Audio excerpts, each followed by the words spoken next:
మదిరా పట్టణం SC colony సమీపంలో నాగుపాము ప్రజలను భయభ్రాంతులకు గురిచేసింది. దాంతో వెంటనే స్పందించిన ఆర్కే ఫౌండేషన్ రెస్క్యూ టీం దానిని పట్టుకొని అడవిలో వదిలేశారు.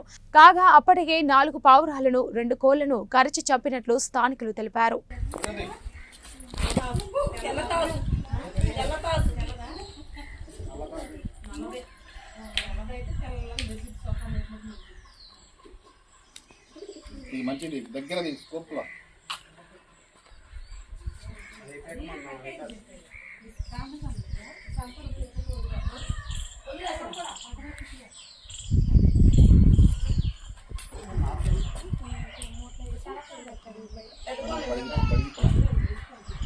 అడిగి మంచిగా